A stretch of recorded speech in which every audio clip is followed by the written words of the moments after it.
السلام علیکم ورحمۃ اللہ تعالی وبرکاتہ۔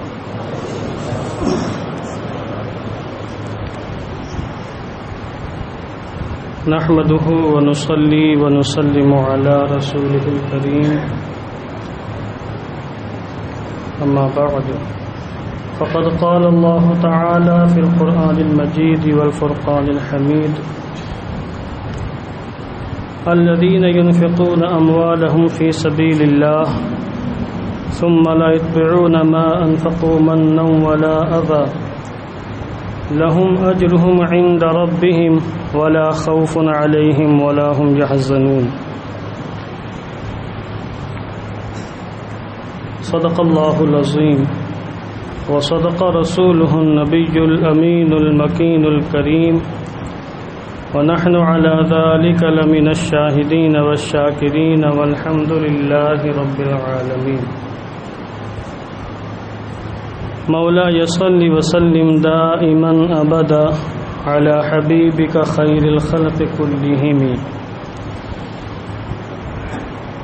فهو الذي تم معناه وصورته ثم اصطفاه حبيبا بارئ النسم، منزه عن شريك في محاسنه فجوهر الحسن فيه غير منقسم۔ يا رب بالمصطفى بلغ مقاصدنا واغفر لنا ما مضى يا واسع الكرم۔ آئیے نہایت عقیدت و احترام کے ساتھ اپنی اور ساری کائنات کے مرکز عقیدت حضور رحمت عالم جان عالم فخر بنی آدم سید الانبیاء والمرسلین ارواحنا فداہ جناب محمد الرسول اللہ صلی اللہ تعالی علیہ وسلم کی مقدس بارگاہ میں درود و سلام کا ہدیہ محبت پیش کریں۔ پڑھیں اللہم صلی علی سیدنا شفیعنا حبیبنا مولانا محمد مبارک وسلم صلاۃ و سلاما علیک یا رسول اللہ صلی اللہ تعالی علیہ وسلم۔ اللہ رب العزت کا بے پناہ فضل و کرم ہے کہ آج اس کی توفیق و عطا سے ہم ایک بار پھر اس کی بارگاہ میں حاضری کا شرف حاصل کر رہے ہیں۔ دعا گو ہوں کہ اللہ ہم سب کی حاضری قبول فرمائے اور ہماری حاضری کو نماز جمعہ کو ہم سب کی بخشش کا نجات کا وسیلہ بنائے۔ آج ماہ ذی الحجہ کی 19ویں تاریخ ہے۔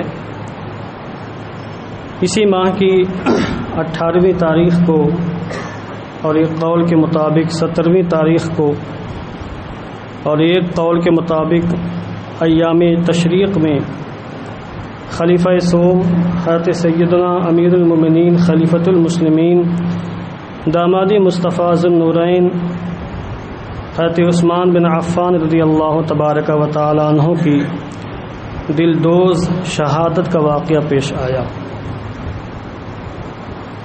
اس لیے میں چاہتا ہوں کہ اس مظلوم شہید کی بارگاہ میں آج کی اس گفتگو میں خراج عقیدت پیش کیا جائے اور حضرت عثمان غنی رضی اللہ تعالیٰ عنہ کی شہادت کیسی ظالمانہ تھی اور کس ظلم اور زیادتی کے ساتھ بلوائیوں نے آپ کو شہید کیا تھا۔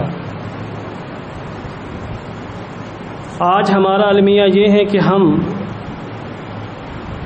نہ ہی اپنے محسنین کو صحیح ڈھنگ سے جانتے ہیں، نہ ہی ان کی قربانیوں کو پہچانتے ہیں۔ ابھی محرم الحرام کا ماہ مبارک جلوہ گر ہونے والا ہے۔ اس ماہ مبارک میں حضرت سیدنا امام حسین رضی اللہ تعالیٰ عنہ اور دیگر اہل بیت کرام کے قربانیوں کا ذکر کیا جاتا ہے۔ بلا شبہ کیا جائے یہ بھی عظیم قربانی ہے اور امام حسین رضی اللہ تبارک و تعالیٰ عنہ کو بھی نہایت ظالمانہ طریقے سے ظالموں نے شہید کیا تھا۔ مگر ماہ ذی الحجہ میں بھی ایک ایسی تاریخ آتی ہے جس میں داماد مصطفیٰ حضرت عثمان بن عفان رضی اللہ تعالیٰ عنہ کو چند سو گنڈوں نے مل کر نہایت ظالمانہ طریقے سے شہید کیا تھا۔ حضرت عثمان بن عفان رضی اللہ تعالیٰ عنہ کی عظمت اور شان ہم کیا بیان کر سکتے ہیں، خود اللہ نے قرآن مقدس میں آپ کی شان میں آیات کریمہ نازل فرمائی ہے، اور خود حضور رحمت عالم جان عالم صلی اللہ تعالی علیہ وسلم نے اپنی زبان اقدس سے اپنی جانثار صحابی کی عظمت و شان کو بیان فرمایا ہے۔ ابھی ٹھیک ہے، رہنے دیں۔ میں ایک اپنے معمول کے مطابق خراب ہے، اس کی عادت قدیمہ ہے کہ جب بھی جمعہ آنے والا ہوتا ہے تو یہ اپنا ماحول خراب کرنے لگتا ہے، اور جمعے کا بیان آتے آتے ٹائم فش ہو جاتا ہے۔ اللہ اسے بھی ہدایت نصیب کرے۔ درشی پڑھیے، اللہم صلی علی سیدنا شفیعنا حبیبنا مولانا محمد مبارک وسلم، صلاۃ و سلاما علیک یا رسول اللہ صلی اللہ علیہ وسلم۔ میں عرض کر رہا تھا کہ اللہ رب العزت نے حضرت عثمان غنی کو گوناگو خوبیوں سے مالا مال فرمایا۔ آپ کے بے شمار کمالات ہیں، ان کو اس چھوٹی سی محفل میں اور چند لمحوں میں بیان نہیں کیا جا سکتا۔ دو خوبی آپ کی ایسی ہیں کہ آج تک نہ کسی کے اندر پائی گئی، نہ صبح قیامت تک پائی جا سکتی ہیں۔ دو خوبیوں میں اللہ نے آپ کو بالکل بے نظیر بے مثیل بنایا۔ ایک خوبی تو یہ کہ آپ کے پاس آپ کی زوجیت میں سید الانبیاء حضور رحمت عالم جان عالم صلی اللہ علیہ وسلم کی یکے بعد دیگرے دو بیٹیاں آئیں، اسی لیے آپ کو ذو النورین کہا جاتا ہے۔ ذو النورین، دو نور والے، چونکہ حضور کی نور والی دو بیٹیاں آپ کے پاس یکے بعد دیگرے آئیں اور آپ کو دو مرتبہ حضور کا داماد بننے کا شرف حاصل ہوا، اس لیے آپ کو ذو النورین کہا جاتا ہے۔ اور یہ ایسی خوبی، ایسا کمال ہے کہ حضرت آدم سے لے کر قیامت تک جتنے بھی انسان پیدا ہوں گے کسی کے اندر بھی یہ خوبی پیدا نہیں ہوئی، اور کسی بھی شخص کے اندر اور کسی بھی شخص کو کسی بھی پیغمبر کی دو بیٹیاں حاصل نہیں ہوئیں۔ یہ کمال صرف حضرت عثمان غنی کو حاصل ہوا کہ ہجرت سے قبل حضرت رقیہ رضی اللہ تعالیٰ عنہ آپ کے نکاح میں آئیں، اور سن 2 ہجری میں جب میدان بدر میں مسلمانوں کو اللہ نے فتح سے شادکام فرمایا، اور جب حضرت زید بن حارثہ رضی اللہ تعالیٰ عنہ فتح و کامرانی کی بشارت لے کر مدینہ منورہ تشریف لائے، تو اس وقت حضرت رقیہ کا انتقال ہو چکا تھا، حضرت عثمان غنی ان کی تدفین کر رہے تھے۔ حضرت رقیہ رضی اللہ تعالیٰ عنہ کے وصال کے بعد حضور نے اپنی دوسری بیٹی حضرت ام کلثوم رضی اللہ تعالیٰ عنہ کو آپ کے نکاح میں دیا۔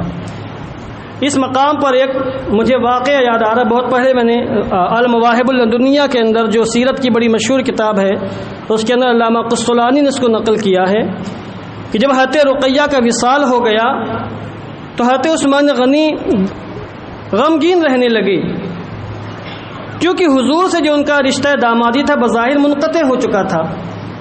بعد میں انہوں نے حضرت عمر فاروق اعظم کی بیٹی اور شہزادی حضرت حفصہ رضی اللہ تعالیٰ عنہ کو نکاح کا پیغام دیا۔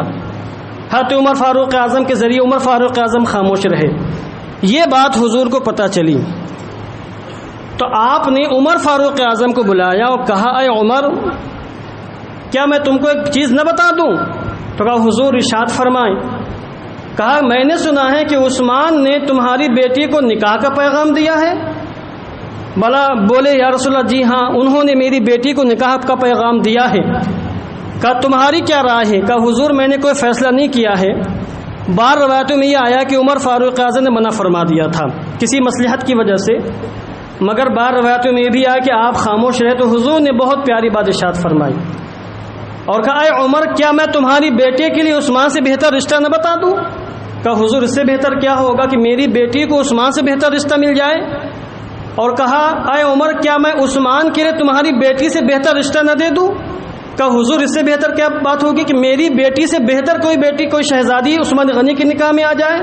تب حضور نے فرمایا، سنو، میں اپنی بیٹی ام کلثوم کو عثمان کے نکاح میں دیتا ہوں اور میں تمہاری بیٹی کے لیے خود اپنا پیغام پیش کرتا ہوں۔ تو حضرت حفصہ حضور کے نکاح میں آئیں اور ان کو ام المومنین بننے کا شرف حاصل ہوا، اور حضرت ام کلثوم رضی اللہ تعالیٰ عنہ حضرت عثمان غنی کے نکاح میں گئیں۔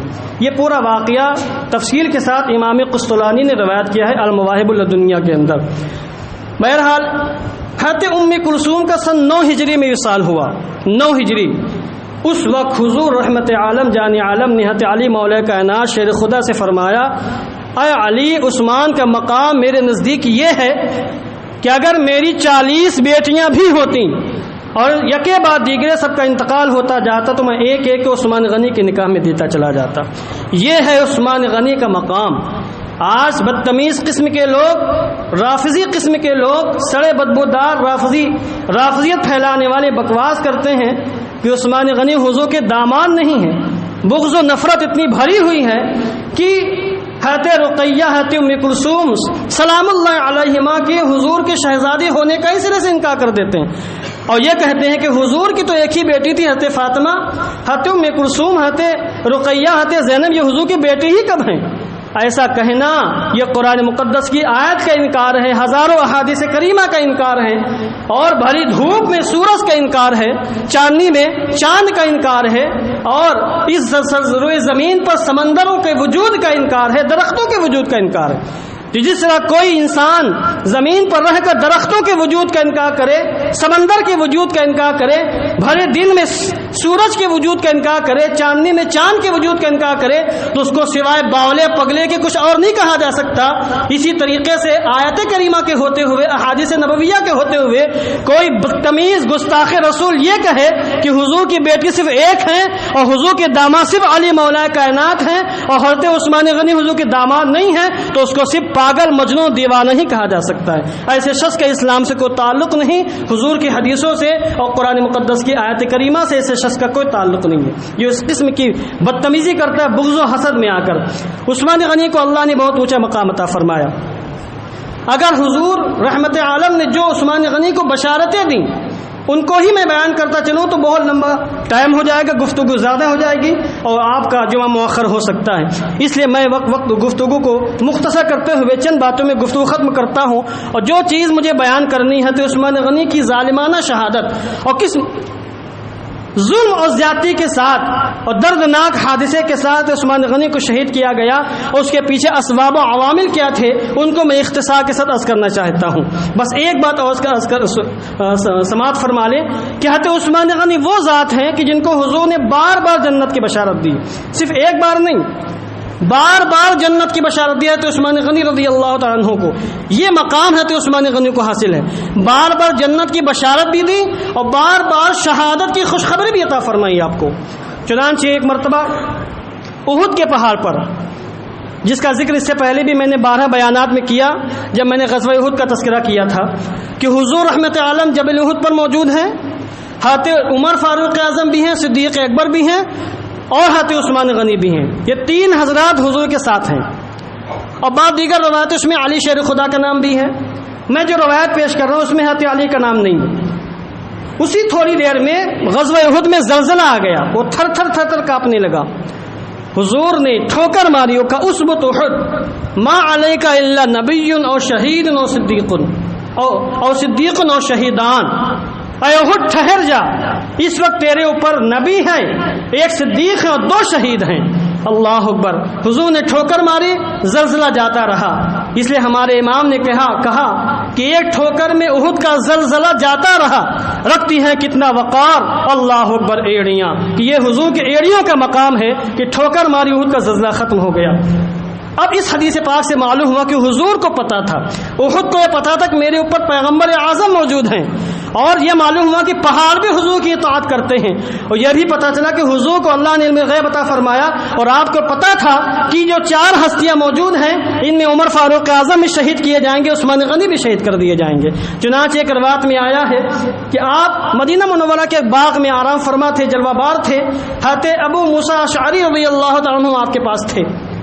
تھوڑی دیر میں دروازے پر دستک ہوئی، حضور نے فرمایا ابو موسیٰ اشعری سے جاؤ دروازہ کھولو، افتح لہ وبشرہ بالجنہ، جاؤ دروازہ کھولو اور جو بھی دروازے کے پیچھے اس کو اندر لے آؤ اور جنت کی بشارت دے دو۔ وہ گئے، دروازہ کھولا تھے، صدیق اکبر رضی اللہ تعالیٰ عنہ وہاں موجود تھے اور کہا حضور نے آپ کو جنت کی بشارت دی ہے۔ صدیق اکبر نے کہا اللہ کی حمد و ثنا ہے، اللہ کا شکر ہے۔ اندر تشریف لائے، تھوڑی دیر کے بعد پھر دروازہ کسی نے کھٹکھٹایا، حضور نے فرمایا جاؤ دروازہ کھولو، افتح لہ وبشرہ بالجنہ، جاؤ دروازہ کھولو اور جو بھی اس کو جنت کی بشارت دے دینا۔ انہوں نے دروازہ کھولا، دیکھا کہ عمر فاروق اعظم ہیں، کہا حضور نے آپ کو جنت کی بشارت دی ہے۔ عمر فاروق اعظم کہتے ہیں اللہ تیری حمد و ثنا تیرا شکر ہے، وہ حضور کی بارگاہ میں آ گئے۔ تیسری مرتبہ پھر کسی نے دروازہ کھٹکھٹایا، حضور نے فرمایا جاؤ ابو موسیٰ دروازہ کھولو، افتح لہ وبشر بالجنہ علی بلوى تصیبہ، اے ابو موسیٰ جاؤ دروازہ کھولنا، اور جو شخص بھی ہے اس کو جنت کی بشارت بھی دے دینا ان مصیبتوں کے ساتھ جو اس کو پہنچنے والی ہیں، یعنی اس کو شہادت کا مرتبہ اللہ عطا فرمائے گا، مصیبتوں کے ساتھ شہادت ملے گی، اس کے بعد اللہ جنت کا مقام عطا فرمائے گا۔ حضرت ابو موسیٰ اشعری کہتے ہیں میں نے جا کے دیکھا کہ کون ہے، کس کی شہادت ہونے والی ہے اور کس کو مصیبتوں کے ساتھ جنت کی بشارت حضور نے دی ہے۔ دروازہ کھولا، دیکھا عثمان غنی موجود تھے۔ میں نے کہا حضور نے آپ کو جنت کی بشارت دی ہے مگر مصیبتوں کے ساتھ جو آپ کو پہنچیں گی۔ حضرت عثمان غنی سنتے اللہ کے حمد و ثنا بیان کرتے ہیں اور اس کے بعد کہتے ہیں اللہ المستعان، اللہ ہی سے مدد طلب ہے۔ ایسے سخت ترین موقع پر انہوں نے کہا اللہ المستعان، اللہ ہی سے مدد طلب ہے۔ اس قسم کی کئی روایتیں ہیں نظروں میں جو بخاری مسلم کے اندر موجود ہے اور صحاح ستہ کی دیگر کتابوں کے اندر موجود ہیں، جن میں حضور نے باقاعدہ ان کو شہادت کی بشارت دی ہے اور یہ بتایا ہے کہ بڑی مصیبتوں کے ساتھ، بڑے ظلم و زیادتی کے ساتھ تمہاری شہادت ہوگی۔ اب 12 سال حضرت عثمان غنی نے خلافت کی، اور خلیفہ جو ہوتا تھا بالکل سپر پاور، اور یہ جو ملک ہوتے تھے یہ صوبے ہوتے تھے، ایک ایک صوبے، جیسے مہاراشٹر ایک صوبہ ہے پورے انڈیا کا۔ اس زمانے میں جو اسلامی حکومت تھی، مصر، شام، یہ سب ایک ایک صوبے تھے اسلامی حکومت کے، اسلامی ریاستوں کے۔ تو 6 سال تک عثمان غنی کی خلافت بڑی زوردار طریقے پر رہی، بلکہ 12 سال تک مکمل شاندار طریقے پر خلافت رہی۔ میری مراد یہ کہ 6 سال تک کوئی فتنہ رونما نہیں ہوا، مگر عبداللہ ابن سبا جو ایک یہودی تھا اور بڑی شاطرانہ ذہنیت کا مالک تھا اور بڑی چالیں وہ چلتا تھا، اسلام کے خلاف سازشیں رچتا تھا، وہ بظاہر مسلمان ہو گیا تھا۔ اس جیسے نہ جانے کتنے یہودی تھے جو بظاہر مسلمان ہو گئے تھے، اسلام کا لبادہ اوڑھ لیا تھا اور مسلمان ہو کر اسلامی نام رکھ کر وہ اسلام کے خلاف سازشیں کیا کرتے تھے۔ اس کے بعد سازشوں کو جال پھیلایا جانے لگا اور دشمنان دین یہ کوشش کرنے لگے کہ کسی طریقے سے امت کا شیرازہ منتشر ہو جائے، مسلمان تتر بتر ہو جائیں اور کسی طریقے سے اختلافات رونما ہو تاکہ اسلام کمزور ہو جائے، مسلمان کمزور ہو جائیں۔ چنانچہ القصہ مختصر یہ کہ عبداللہ ابن سبا یہودی اور اس جیسے بہت سے مجوسی اور عیسائی جو بظاہر مسلمان ہو گئے تھے، انہوں نے اسلام کے خلاف سازشیں کرنی شروع کی۔ کوفہ، بصرہ، مصر اور اسلامی ریاستوں میں انہوں نے جگہ جگہ سازشیں کرنی شروع کی، لوگوں کی ذہن سازی کرنی شروع کر دی اور لوگوں کو اسلام کے خلاف بھڑکانا شروع کر دیا۔ اور ان لوگوں کی سازش کے نتیجے میں تقریباً 2000 لوگ ایسے ہوئے جو کوفہ کے بھی تھے، بصرہ کے بھی تھے کچھ لوگ، اور کچھ لوگ مصر کے بھی تھے، یہ لوگ مدینہ منورہ آنے لگے اس عزم و ارادے کے ساتھ کہ اسلامی خلیفہ سے طاقت و قوت کے زور پر اپنے مطالبے بنوائیں گے۔ اس کے پیچھے اور پوری ہسٹری بھی ہے جس کو میں یہاں وقت مختصر بیان نہیں کرنا چاہتا۔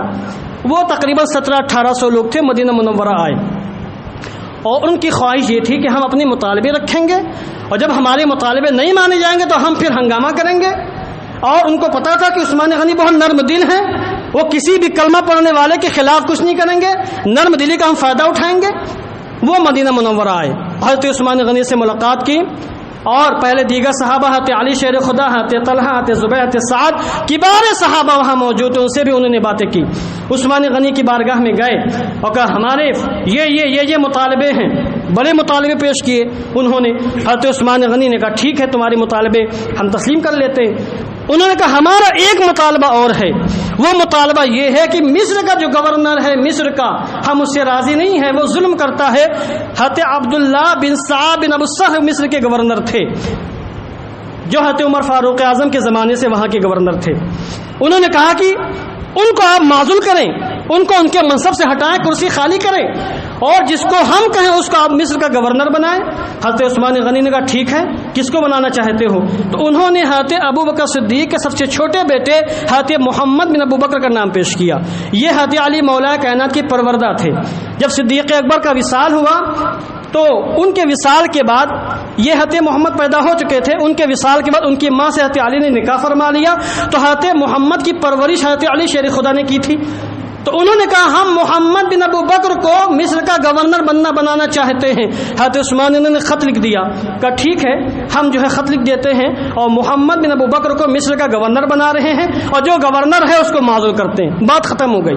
مگر ان کو ہنگامہ کرنا تھا, اب ان کو موقع ملا نہیں ہنگامہ کرنے کا, چونکہ یہ سمجھ یہ رہے تھے کہ جب یہ ہمارا مطالبہ تسلیم نہیں کریں گے تو ہم مدینے میں بھی ہنگامہ مچائیں گے, شورش کریں گے, اب بغاوت کر دیں گے. مگر جب حضرت عثمان غنی ان کا مطالبہ تسلیم کر لیا تو پھر ہاتھ پہ ہاتھ دھرے بیٹھے رہ گئے. وہ لوگ وہاں سے روانہ ہوئے, بات ختم ہو گئی. صحابہ مطمئن ہو گئے کہ اب کوئی بات نہیں ہوگی. مگر چند ہی دنوں کے بعد کہ یہ 1700-1800 کا پورا بلوائیوں کا ہجوم دوبارہ مدینہ منورہ آیا اور انہوں نے الانتقام ہمیں انتقام لینا ہے. گھوڑوں کی ٹاپوں سے, ان کے انتقام کے صداؤں سے مدینہ منورہ کی بستیاں گونج گئیں, گلیاں گونج گئیں. حضرت علی, حضرت زبیر, حضرت طلحہ, حضرت سعد جو کبار صحابہ موجود تھے, یہ سب کے سب باہر آئے کہ معاملہ کیا ہے اور یہ واپس کیوں آ گئے. ان لوگوں نے آنے کے بعد حضرت علی, حضرت زبیر اور دیگر صحابہ سے کہا کہ عثمان غنی نے ہم کو دھوکہ دیا ہے, خلیفۃ المسلمین نے ہم کو دھوکہ دیا, یہ خلافت کے حقدار نہیں ہے, ان کو استعفیٰ دینا پڑے گا. حضرت علی شیر خدا نے پوچھا بات کیا ہے؟ انہوں نے کہا کہ انہوں نے ہم سے تو وعدہ یہ کیا تھا کہ مصر کے گورنر کو ہٹا کر محمد بن ابو بکر کو مصر کا گورنر بنائیں گے, مگر ہم لوگوں کی جانے کے بعد انہوں نے خط بھیجا اور مصر کے گورنر کو لکھ کے بھیجا کہ ہم سب کو مار دیا جائے, قتل کر دیا جائے اور تم اپنی گورنری پر برقرار رہنا. انہوں نے دھوکہ دیا. انہوں نے ایک خط دکھایا کہ دیکھو یہ ان کا خط ہے. حضرت علی شیر خدا نے خط لیا اور حضرت عثمان غنی کے پاس گئے اور کہا کیا یہ آپ کا خط ہے؟ آپ نے کہا نہیں, نہ یہ میرا خط ہے, نہ میری تحریر ہے, نہ میں اس کو جانتا ہوں کس نے لکھا ہے اور نہ میں نے کسی کو لکھنے کا حکم دیا ہے. انہوں نے اللہ کی قسم کھا کر کہا کہ خدا کی قسم یہ میرا خط نہیں ہے, نہ میں نے ایسا کوئی فرمان جاری کیا ہے. تو انہوں نے کہا یہ مہر تو آپ کی ہے. کہا ہاں یہ مہر میری ہے. ان لوگوں نے چالاکی کر کے مہر حاصل کر لی تھی. اس میں مروان بن حکم کا نام بھی آتا ہے, اس کو یقین سے نہیں کہا جا سکتا, اس لیے میں ان کا نام نہیں لے رہا ہوں. بہرحال ان لوگوں نے مہر دکھائی. حضرت علی شیر خدا نے کہا حضور یہ مہر آپ کی ہے. عثمان غنی نے کہا ہاں یہ مہر تو میری ہے, مگر مہر لگائی میں نے نہیں ہے, نہ جانے کس نے لگائی ہے. اتنا سننے کے بعد بلوائیوں نے ہنگامہ شروع کر دیا اور کہا جو شخص اتنی سی بات نہ جانتا ہو وہ ہمارا خلیفہ کیسے رہ سکتا ہے, وہ ہمارا بادشاہ کیسے ہو سکتا ہے, ان کو کرسی چھوڑنی ہوگی, استعفیٰ دینا ہوگا. حضرت عثمان غنی نے سننے کے بعد کہا خدا کی قسم میں کبھی بھی استعفیٰ نہیں دے سکتا. اللہ کے رسول صلی اللہ علیہ وسلم نے ایک مرتبہ مجھ سے کہا تھا اے عثمان تمہیں خلافت کی قمیص پہنائی جائے گی اور کچھ لوگ مجھ سے مطالبہ کریں گے کہ خلافت کی قمیص اتار دو. اے عثمان اس وقت تم خلافت سے استعفیٰ مت دینا اور خلافت کی قمیص مت اتارنا, ہم کبھی بھی خلافت سے استعفیٰ نہیں دے سکتے. جب حضرت عثمان غنی نے انکار کیا تو ان لوگوں نے حضرت عثمان غنی کا مکان گھیر لیا, کھانا بند کر دیا, پانی بند کر دیا. حضرت علی شیر خدا اور دیگر صحابہ ان کو سمجھاتے رہے, خود حضرت عثمان غنی بھی سمجھاتے رہے, اپنی عظمت و شان بیان کرتے رہے. علی شیر خدا نے بھی سمجھایا, حضرت زبیر نے بھی سمجھایا, حضرت عبداللہ بن زبیر نے بھی سمجھایا, حضرت عبداللہ بن عمر نے بھی سمجھایا. کئی صحابہ نے باقاعدہ تقریریں کی ہیں, ان کو سمجھانے کی کوشش کی اور یہ کوشش کی کہ کسی طریقے سے مسلمانوں میں آپس میں انتشار نہ ہو, اختلاف نہ ہو, یہ باز آ جائیں. مگر وہ کسی طریقے پر تیار نہ ہوئے. ان کی ایک ہی رٹ رہی کہ عثمان غنی استعفیٰ دے دیں ہم چھوڑ دیں گے, عثمان غنی استعفیٰ دے دیں ہم چھوڑ دیں گے. انہوں نے گھر کا محاصرہ کر لیا اور جب حضرت علی شیر خدا نے دیکھا کہ یہ محاصرے میں سختی کر رہے ہیں, اندر پانی نہیں جانے دیتے, اندر کھانا نہیں جانے دیتے ہیں, تو حضرت علی مولا کائنات نے حضرت امام حسن کو, امام حسین کو بھیجا اور کہا تم جاؤ وہاں پہرا دیتے رہنا اور کسی کو بھی اندر جانے مت دینا. حضرت زبیر کے شہزادے حضرت عبداللہ ابن عمر جو شیر دل بہادر جوان تھے یہ بھی تلوار لے کر پہنچے. عمر فاروق اعظم کے شہزادے حضرت عبداللہ ابن عمر یہ بھی تلوار لے کر پہنچے. دیگر کبار صحابہ کے نوجوان شہزادے شیر دل بہادر جیالے تلوار لے کر وہاں پہنچے پہرا دینے کے لیے تاکہ یہ بلوائی اندر جا نہ سکیں اور حضرت عثمان غنی کے خلاف کوئی منصوبہ کر نہ سکیں. بہرحال حضرت عثمان غنی پر 40 دن تک پانی بند رہا. 40 دن تک اس ذات پر پانی بند رکھا گیا جس نے 12 مدینے والوں کو مکے والوں کو پانی پلایا ہے, کنویں خرید کر مکے والوں پر مدینے والوں پر وقف کیا ہے. 40 دن تک اس ہستی پر غلہ بند رہا, کھانا بند رہا جس نے ہزاروں اونٹ خرید کر مسلمانوں کو کھلایا ہے, مسلمانوں کو پلایا ہے. اپنے مال سے اور اپنی تمام ثروت سے انہوں نے اسلام کی مدد کی ہے, اسلام کے لیے قربانیاں پیش کی ہیں. آج اس ہستی پر باقاعدہ پانی بند کر دیا گیا اور کھانا بند کر دیا گیا ہے. حضرت علی شیر خدا کو معلوم ہوا کہ اندر پانی ختم ہو چکا ہے اور حضرت عثمان غنی کو پیاس لگی ہے. انہوں نے پانی کے کئی مشکیزیں بھیجے اور تیزی کے ساتھ کوشش کی کہ مشکیزیں اندر پہنچ جائیں. بلوائیوں کو پتہ چلا کہ علی شیر خدا نے مشکیزیں بھیجے ہیں. انہوں نے تیر برسا کر ان کا پانی بہا دیا, اندر پانی جانے نہیں دیا. اللہ بھائی یہ برتاؤ داماد مصطفیٰ کے ساتھ کیا گیا, یہ برتاؤ اس ذات کے ساتھ کیا گیا کہ اللہ کے رسول صلی اللہ علیہ وسلم نے اپنی زبان اقدس سے جن کی عظمت و شان کو بیان کیا تھا.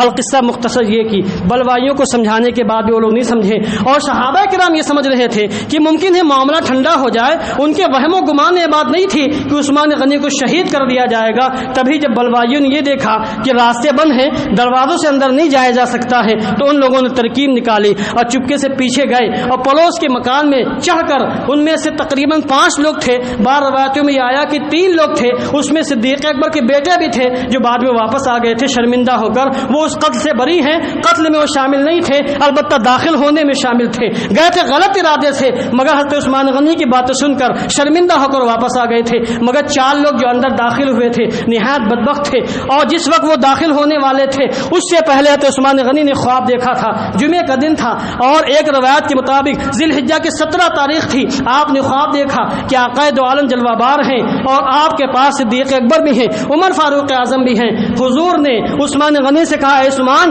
ہم تمہارا انتظار کر رہے ہیں, اب جلدی سے ہمارے پاس آنے کے لیے تیار ہو جاؤ, اور افطار آج کے ہمارے ساتھ کرنا ہے, روزہ ہمارے ساتھ کھولنا ہے. عثمان غنی کی آنکھیں کھلیں, اپنی بیوی نائلہ کو اٹھایا اور کہا کہ اب ہماری شہادت کا وہ بالکل قریب ہو چکا ہے. حضرت عثمان غنی نے کپڑے چینج کیے, وضو کیا, اس کے بعد خوشبو لگا کر قرآن مقدس کی تلاوت کرنے بیٹھ گئے. بغل میں نائلہ حتیب عثمان غنی کی بیوی, وہ بھی بغل میں ہی میں بیٹھ گئی. وہ 4 بلوائی اندر داخل ہوئے اور انہوں نے نہایت بدتمیزی کی. بدتمیزی کرنے کے ساتھ ایک بدبخت آگے بڑھا, اس نے ایک نہایت لوہے کی مضبوط سلاخ لے کر حضرت عثمان غنی کے سر پر مارا. آپ زمین پہ لیٹ جاتے ہیں, زمین پہ گر جاتے ہیں. ایک دوسرا بدبخت آگے بڑھتا ہے, اس نے نیزے سے بہت زبردست آپ کے سر اقدس پہ حملہ کیا, خون کا فوارہ جاری ہوا. ایک نہایت ازلی بدبخت آگے بڑھتا ہے, حضرت عثمان غنی کے مبارک سینے پر سوار ہو جاتا ہے اور نیزہ لیتا ہے, اور پے ہم لگاتار 9 وار نیزے کے آپ کے نازک سینے پر کرتا ہے. 82 سال کی عمر ہے, سر پھٹ چکا ہے,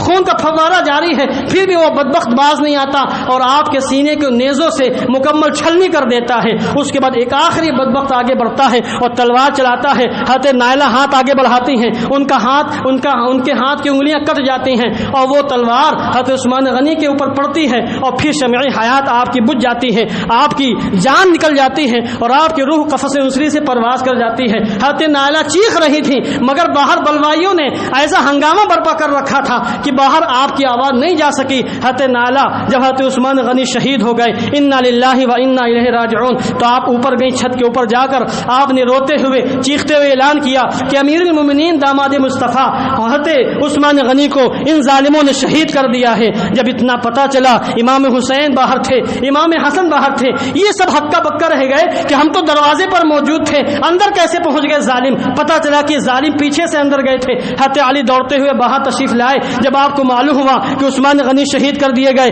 تو آپ اس وقت اتنا ناراض ہوئے کہ اپنے بڑے بیٹے امام حسن کے سر پر ایک جھاپڑ مارا اور حضرت امام حسین کے سینے پر ایک گھوسا رسید کیا اور کہا, کیف قتل امیر المومنین وانتم علی الباب, تم لوگ کیسے یہاں موجود تھے, پھر بھی امیر المومنین کو قتل کر دیا گیا, شہید کر دیا گیا, تم لوگ یہاں کیا کر رہے تھے.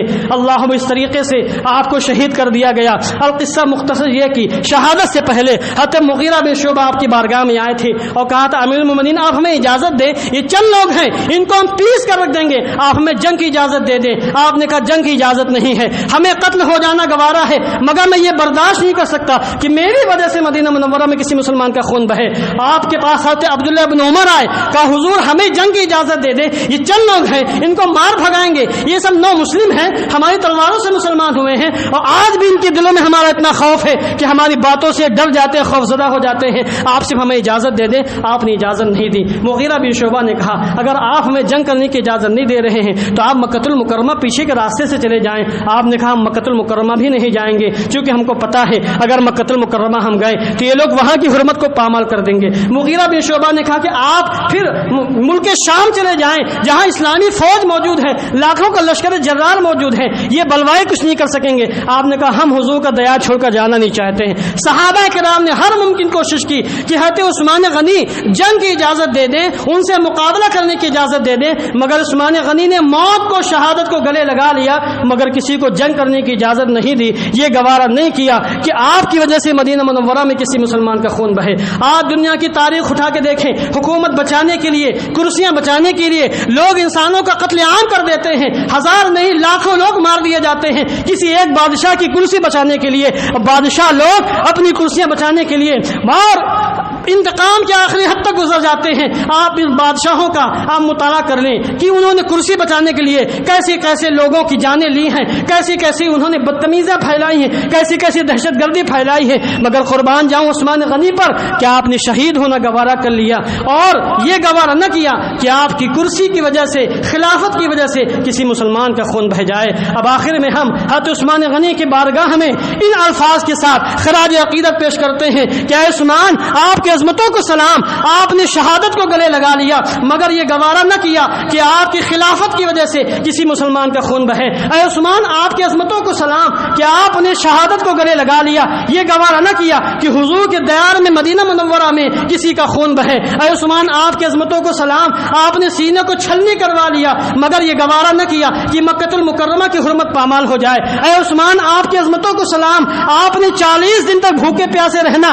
گوارا تو کر لیا دین اسلام کے لیے مگر یہ گوارا نہ کیا کہ حضور کا دیار چھوڑ کر آپ ملک شام چلے جائیں. اے عثمان, آپ کی عظمتوں کو سلام, دنیا میں جو جہاں بھی شہید ہوتا ہے قیامت کے دن وہ اسی حالت میں نکلتا ہے.